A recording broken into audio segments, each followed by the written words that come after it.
Morning all of you. आज हम आप लोगों को पढ़ा रहे हैं अस्थमा के बारे में। तो देखिए अस्थमा क्या होता है। अस्थमा का शाब्दिक अर्थ है श्वसन के लिए संघर्ष। अस्थमा का शाब्दिक अर्थ होता है कि श्वसन के लिए, सांस लेने के लिए संघर्ष करना या श्वसन के लिए संघर्ष। यह लोअर रिस्पायरेटरी ट्रैक का दीर्घकालीन प्रदाही रोग, यह जो है रिस्पायरेटरी ट्रैक का दीर्घकालीन प्रदाही रोग इन्फ्लामेटरी डिजीज है। इस रोग में ब्रॉन्चिकल मसल्स में संकुचन, इस रोग में ब्रॉन्चिकल मसल्स में संकुचन, ब्रॉन्चिस्पैज्म, गाढ़े स्राव, श्लेष्मा शोथ, इन्फ्लामेशन ऑफ म्यूकस मेम्ब्रेन्स के कारण श्वसन मार्ग में अस्थायी संकरापन आ जाता है। यह जो है लोअर रिस्पायरेटरी ट्रैक का एक दीर्घकालीन प्रदाही जो है रोग है। इस रोग में ब्रॉन्चिकल मसल्स में संकुचन, गाढ़े स्राव, श्लेष्मा शोथ के कारण श्वसन मार्ग में अस्थायी संकरापन आ जाता है, सिकुड़न आ जाता है, जिससे श्वसन में कठिनाई होने लगती है, जिससे जो है सांस लेने में व्यक्ति को जो है सांस लेने में कठिनाई होने लगती है तथा निरंतर खांसी एवं घबराहट और सीटी की आवाज़ आती है, व्हीजिंग। जैसे इसके कारण निरंतर जो है खांसी आने लगती है, घबराहट सी होने लगती है और आवाज़ में जो है सीटी की आवाज़ आती है। अस्थमा में श्वसन मार्ग में अवरोध मुख्यतः जो है 3 निम्न प्रक्रियाओं के कारण आता है। अस्थमा रोग में श्वसन मार्ग में अवरोध होने का जो है मुख्य 3 कारण हैं। तो देखिए कौन कौन से हैं। फर्स्ट है श्वसन मार्ग की श्लेष्मा झिल्ली, म्यूकस मेम्ब्रेन में सूजन एवं प्रदाह। श्वसन मार्ग में श्लेष्मा जो झिल्ली है उसमें स्वेलिंग आ जाने के कारण, म्यूकस का अतिस्रवण एवं संग्रहण होने के कारण, म्यूकस का अतिस्रवण एवं संग्रहण होने के कारण। थर्ड है श्वसन मार्ग की मांसपेशियों में संकुचन, श्वसन मार्ग में सांस लेने वाले मार्ग में की जो मांसपेशियां हैं उसमें संकुचन हो जाने के कारण, सिकुड़ापन हो जाने के कारण जो है सिकुड़न आ जाने के कारण, जिसे कहते हैं संकुचन हो जाने के कारण भी अस्थमा हो जाता है। इसके देखिए कारण क्या है। इटियोलॉजी, अस्थमा के लिए विभिन्न प्रकार के स्टिमुली जिम्मेदार हो सकते हैं। जैसे विभिन्न प्रकार के स्टिमुली जो है जिम्मेदार हो सकते हैं। देखिए कौन कौन से। वातावरणीय कारक, वातावरण के कारण भी हो सकता है। देखिए इसमें तापमान में परिवर्तन, विशेष रूप से ठंडी हवा, तापमान में टेम्परेचर में परिवर्तन, चेंजेस होने के कारण, जैसे ठंडी हवाएं चलने के कारण। आर्द्रता में परिवर्तन, सूखी हवा, ड्राई एयर, आर्द्रता में भी परिवर्तन के कारण, जैसे सूखी हवाएं चलने के कारण, ड्राई एयर, इसके कारण भी व्यक्ति को अस्थमा होने का जो है चांस रहता है। नेक्स्ट देखिए वातावरणीय प्रदूषक, एटमॉस्फेरिक पॉपुलेंस। देखिए इसमें सिगरेट का धुआं, फैक्ट्रियों का धुआं, ओजोन, सल्फर डाइऑक्साइड, फॉर्मेल्डिहाइड, इन सभी धुओं के कारण जो है वातावरणीय प्रदूषण के कारण भी अस्थमा होने के चांसेस रहते हैं। नेक्स्ट देखिए तीव्र गंध व परफ्यूम, रसोई की जो तीखी गंध होती है, जैसे छौंका आदि देने से जो गंध उत्पन्न होती है उसके भी कारण, तेज परफ्यूम के कारण भी एलर्जी हो सकती है। नेक्स्ट देखिए एलर्जिक एजेंट कौन कौन से हैं। एलर्जिक एजेंट कौन कौन से हैं देखिए, जैसे घर में जमी धूल, घर में जो डस्ट जम जाती है उसके कारण, परागकण, पंख, पंछियों के जो है पंख के कारण एलर्जी हो जाती है। भोजन, फूड सब्सटेंस, जैसे अंडा, मछली, चॉकलेट इत्यादि से भी हो सकता है। किसी को जो है अंडा खाने से, अंडा, मांस, मछली, चॉकलेट इत्यादि के सेवन से एलर्जी रहती है, जिसके खाने से एलर्जी होती है उसके कारण भी हो सकता है। ड्रग्स, एस्प्रिन, पेनिसिलिन के कारण भी अस्थमा की प्रॉब्लम हो जाती है। नेक्स्ट देखिए संक्रमण, इन्फेक्शन,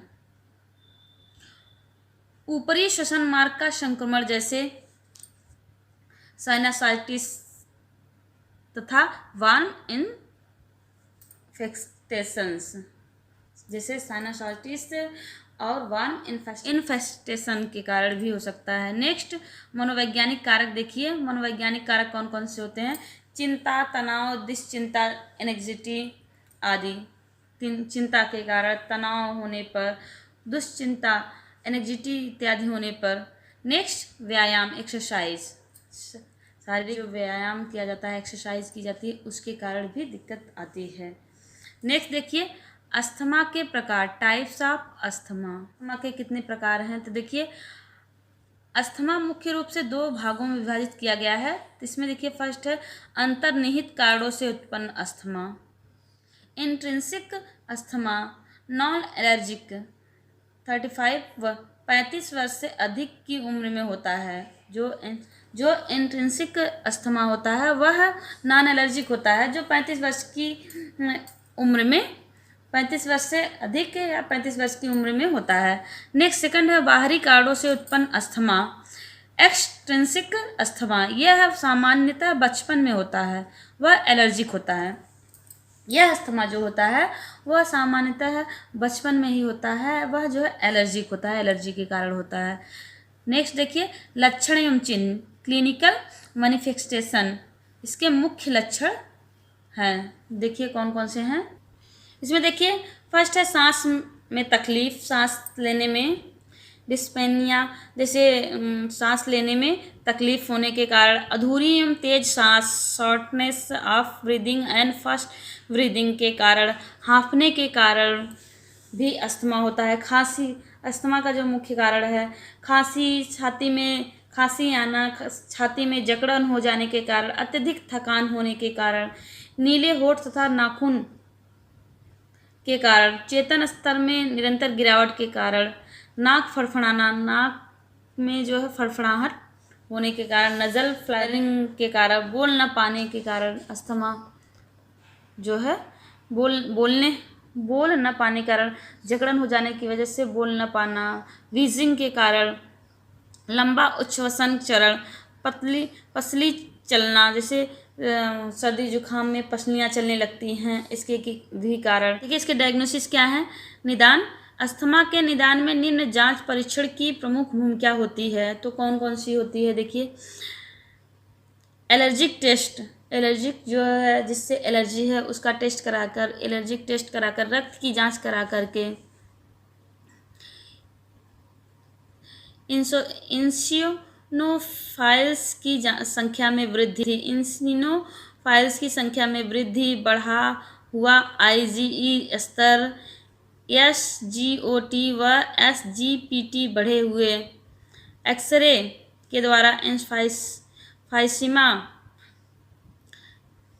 ग्रस्त फेफड़े, ओवर इन्फ्लामेटेड लंग्स, श्वसन ध्वनि में सीटी के जैसी आवाज़ सुनाई देना, ABG arterial blood gas analysis, hypoxemia, PCO2 बढ़ी हुई अम्ल रक्तता, एसिडोसिस और pulmonary function test, PPT function, pulmonary function test करा करके। प्रबंधन, मैनेजमेंट किस तरह से करें? उपचारात्मक प्रबंधन, थेराप्यूटिक मैनेजमेंट, तीव्र दौरे, एक्यूट अटैक की स्थिति में दवा देने से जो है डॉक्टर की सलाह पर दवा देना चाहिए।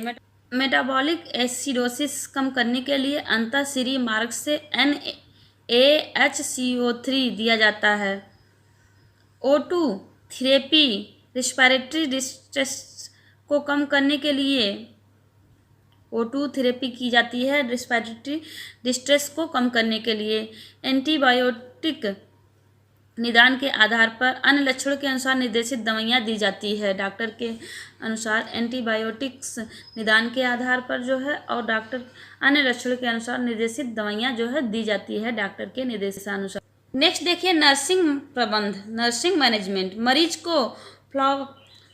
मरीज को फाउलर्स पोजीशन या सीटिंग पोजीशन दी जानी चाहिए। मरीज को, पेशेंट को जो है फाउलर पोजीशन या सीटिंग पोजीशन देनी चाहिए।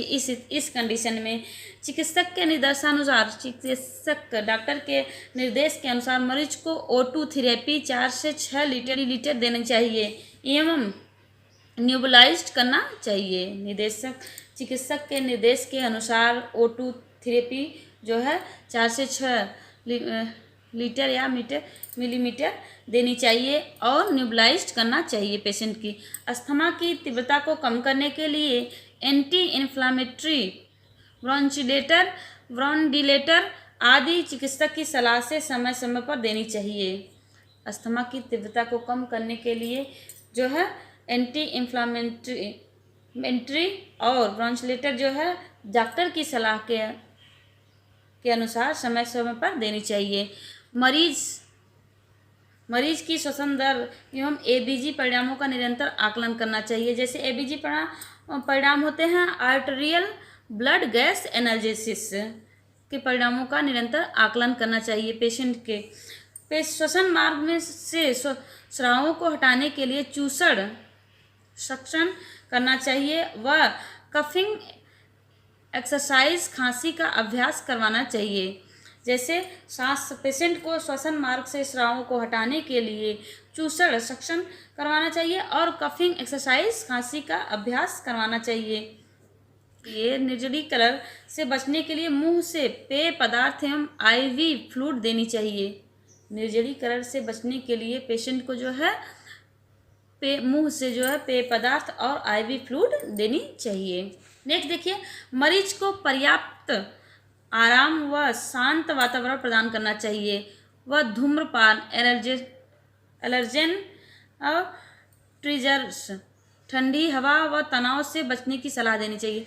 मरीज को पर्याप्त आराम व शांत वातावरण प्रदान करना चाहिए व धूम्रपान से ठंडी हवा और तनाव से उसे बचाना चाहिए। पेशेंट को मरीज को पर्याप्त नींद देने की सलाह देनी चाहिए। पेशेंट को जो है पर्याप्त नींद लेने की सलाह देनी चाहिए।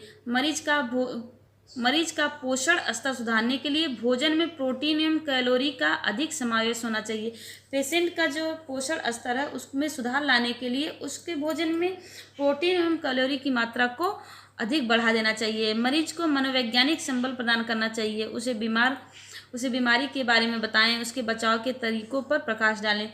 मरीज को जो है मनोवैज्ञानिक संबल प्रदान करना चाहिए, मनोवैज्ञानिक जो है सहायता प्रदान करनी चाहिए। उसे बताना चाहिए कि उसके बीमारी के बारे में बताएं और उसके बचाव के उपाय को भी, उसके बचाव और तरीकों के उपाय को भी बताना चाहिए पेशेंट को। नेक्स्ट देखिए, प्रिवेंशन बचाव। अस्थमा एक बीमारी है, गंभीर बीमारी है। इसका बचाव ही इसका उपचार है। इसके दौरे कभी भी पड़ सकते हैं। इसके साथ सामान्य जीवन जीने के 5 नियम हैं जो इस प्रकार से हैं। तो देखिए कौन कौन से हैं। कारकों ट्रिजर्स से बचें। औषधि ओरल एवं इनहेलेशन नियमित एवं सही तरीके से लें। औषधियाँ जैसे ओरल हो, इनहेलेशन आदि को नियमित तरीके से उपयोग में लाना चाहिए। दौरे नहीं पड़ने की स्थिति स्वस्थ होने पर भी चिकित्सक के अनुसार रोकथाम के लिए दवा लेनी जारी रखें। दौरा न पड़ने की स्थिति हो, व्यक्ति अगर स्वस्थ है तो भी चिकित्सक से उसके सलाह के अनुसार रोकथाम के लिए जो है दवा जारी रखना चाहिए। नियमित व्यायाम करके फेफड़ों को मजबूत बनाए रखें। नियमित एक्सरसाइज करना चाहिए। पेशेंट को जो है नियमित एक्सरसाइज करना चाहिए जिससे उसके फेफड़े मजबूत हों, स्ट्रांग हों।